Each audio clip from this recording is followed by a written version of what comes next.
ফিরহাদ হাকিমের বক্তব্যে ধর্মীয় বিভাজনের অভিযোগ তুলে দিনের পর দিন বিধানসভায় হইহট্টগোল। আর আজ বিমান বন্দ্যোপাধ্যায় অধ্যক্ষ তিনি মন্ত্রী ফিরহাদ হাকিমকে তার অবস্থান স্পষ্ট করতে অনুরোধ করলেন, যা নজিরবিহীন। অন্তত রাজনৈতিক মহল বলছে নজিরবিহীন। তার কারণ শাসক দলের সংখ্যা যদি দেখা যায় বিধানসভায়, সেই অনুযায়ী বিরোধী বলতে শুধুমাত্র বিজেপি। সেক্ষেত্রে এই ধরনের কোনো অবস্থান নেওয়ার কথা নাও বলতে পারতেন অধ্যক্ষ, কিন্তু অধ্যক্ষ এই ধরনের একটা অবস্থান নেওয়ার কথা বলছেন। তার পিছনে অবশ্যই একটা গুরুত্বপূর্ণ দিক রয়েছে, রাজধর্ম পালনের ইঙ্গিত রয়েছে। অন্তত এটুকু বুঝিয়ে দেওয়া বিজেপি বা বিরোধীদের যে রাজধর্ম পালন করা হচ্ছে।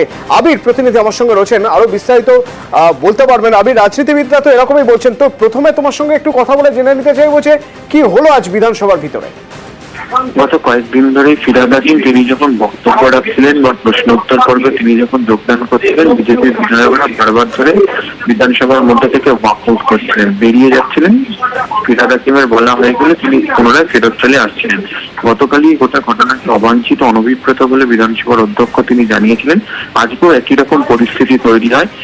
ফিরহাদ হাকিম বলা হয়ে যাবার পর তিনি যখন পুনরায় বিজেপি বিধায়করা সদনের মধ্যে প্রবেশ করছেন, তখন বিরোধী দলনেতাকে উদ্দেশ্য করে স্পিকার বলেন, যেখানে মন্ত্রী হাজির রয়েছেন, মন্ত্রী তার অবস্থান স্পষ্ট করুন এবং বিরোধী দলনেতা সহ বিজেপি বিধায়ক অনুরোধ করেন আপনারা যেন তার বক্তব্য শোনেন। এরপরে উভয় পক্ষই তারা তাদের বক্তব্য জানায় এবং সেই বক্তব্যের প্রেক্ষিতে গত কয়েকদিন ধরে যে অবস্থা চলছিল সেই অবস্থা আজকে মিটে যায়। ধন্যবাদ। একবার শুনবো ফিরহাদ হাকিম তার বক্তব্য এবং পাশাপাশি অগ্নিমিত্রা পল এই ফিরহাদ হাকিমের স্টেটমেন্ট নিয়ে কি বলছেন। আমার কোনো স্বস্তিও নেই অস্বস্তিও নেই। আমি আমার পয়েন্টে, কেউ আমায় ভুল বুঝতে পারে, ঠিক করতে পারে। আমি আমার ধর্ম আচরণ করব, অন্য ধর্মকে সম্মান দেব। আমার ধর্মের সাথে অন্য ধর্মের কোনো ভেদাভেদ নেই। আমি ধর্ম নিরপেক্ষতায় বিশ্বাস করি, ইসলাম ধর্মকে মানি, তাই অন্য ধর্মকে সম্মান করি এবং ধর্ম নিরপেক্ষতা নিয়েই আমি শেষ নিঃশ্বাস ত্যাগ করবো, এটা আমার দৃঢ় বিশ্বাস। এটা ফিরহাদ হাকিমের যেরকম অপমান হয়েছে সমস্ত তৃণমূল দলের হয়েছে এবং স্পিকার মহোদয় তৃণমূল দলেরই একজন, তাই কোনোভাবে চাপে পড়েছেন। বুঝতে পারছেন যে উনি অত্যন্ত চাপে, অত্যন্ত অপমানিত হচ্ছেন। কিন্তু আমরা তো জানতাম না যখন প্রশ্ন দিয়েছিলাম যে এই ঘটনাটা হবে, তাই উনি চাপে পড়েই আজকে রাজি হয়েছেন। বাট আমরা ধন্যবাদ জানাই, চাপে পড়েই বলুন কি এমনিই বলুন, উনি অন্তত ক্ষমার মনোভাব ওনার কথার মধ্যে ছিল, তার জন্য আমরা সরাসরি ওয়েনারের ছবি দেখাবো আপনাদের। রাহুল গান্ধী, আপনাদের আগেই জানিয়েছিলাম রাহুল গান্ধী প্রিয়াঙ্কা গান্ধী আজ পৌঁছেছেন সেখানে, এবং তারপরে সেই ছবি একবার দেখাবো। কিছুক্ষণ আগে তিনি সাংবাদিকদের মুখোমুখি হয়েছিলেন এবং বললেন যে রাজনীতি করতে আসেননি। প্রিয়াঙ্কা গান্ধী বদ্রা কি বলছেন শুনবো।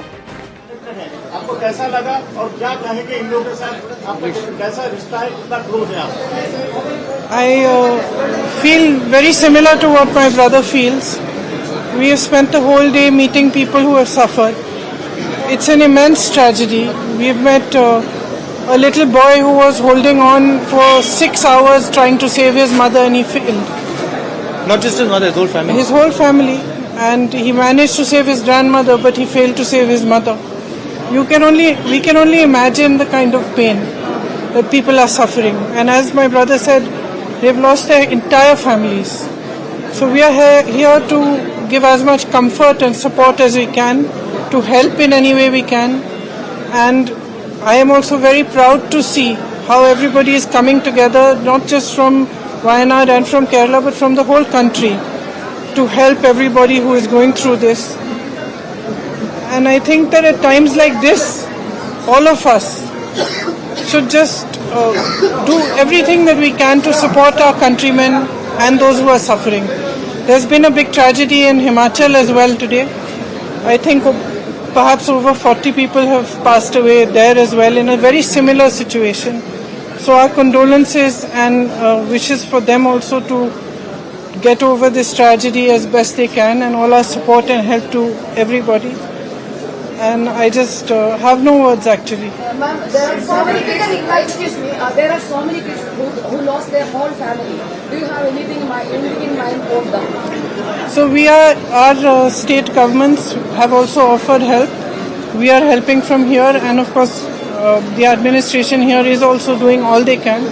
And when we're here tomorrow, we are thinking of sitting down and just charting out how many affected people there are, what all we can do, what help is coming, how much support is coming, and how we can assist especially the children who are left on their own. So you'll be staying back. Yeah, we're here. I think one thing is very clear, that everybody who has been affected, who has been living in this area, সারা দেশ কেরলের সঙ্গে রয়েছে, ওয়ানারের সঙ্গে রয়েছে, তারই পাশাপাশি দেশের সবার মনে একটা উৎসবের মেজাজও রয়ে গিয়েছে। তার কারণ এবার তৃতীয় পদক, অলিম্পিক থেকে তৃতীয় পদক এলো, এবং সেই পদক এলো স্বপ্নিল কুশালের হাত ধরে। অলিম্পিক্সের এই তৃতীয় পদক এলো কোথায়? এলো 50 মিটার রাইফেলে। ভারতের স্বপ্নিল কুশালে ব্রোঞ্জ জিতলেন।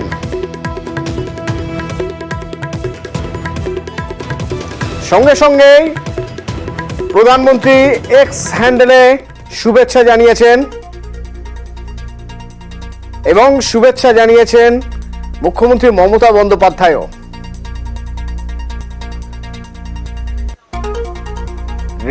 রেলওয়েজে টিকিট কালেক্টরের কাজ করেন, বলেন তিনি ধোনির ফ্যান, ঠিক ধোনির মতোই তার জীবন দর্শন। অথচ ধোনি অবশ্য টিকিট কালেক্টরের কাজ ছেড়ে দিয়ে তারপরে ক্রিকেট শুরু করেছিলেন, ভারতীয় দলে যোগ দিয়েছিলেন, কিন্তু এক্ষেত্রে এখনো টিকিট কালেক্টর হিসেবেই রয়ে গিয়েছেন স্বপ্নিল। আর তারই সঙ্গে সঙ্গে অলিম্পিক এবং ফোকাস, ধীর স্থিরভাবে ফোকাস অলিম্পিকের পদক, সেই পদক জয়ের পর তার কোচ উচ্ছ্বসিত। बहुत बहुत खुशी हो रही है।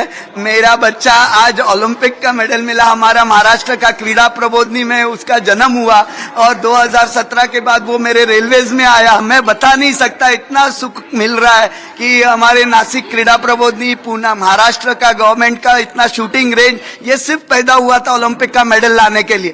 आज उस सब की खुशी मिल रही है। हम कोचिस को तो हमारा बच्चा है, उसका जीतना तो हमारे लिए सबसे सुखमय है। আরো এক ব্রোঞ্জ জয়ী সরবজোত সিং আজ দেশে ফিরলেন, একরকম উচ্ছ্বাসে ভেসে গেলেন সরবজোত।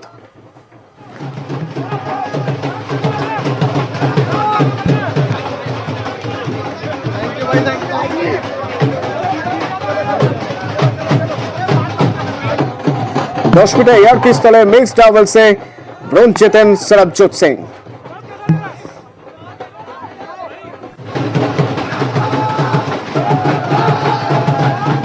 এরপর ক্রীড়া মন্ত্রক তাকে সংবর্ধনা জানায়।